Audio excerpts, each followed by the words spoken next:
bago po tayo magpatuloy, tayo po muna ay ipikit ang ating mga mata sa Panginoon. Tayo po muna ay tumulog sa ating Diyos. Pasalamatan ang ating Panginoon sa lahat ng biyaya, sa lahat ng blessings, problema man yan o ano man yan na sinabi nyo kanina po. Dahil po yan kay Yahweh ang siya. Amen. Pikit ang ating mga mata sa Diyos. Damihin natin ang presensya ng Diyos. Huwag mo munang kakausapin yung katabi mo.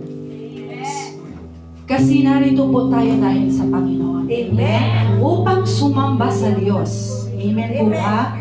Thank you, Lord. Hallelujah.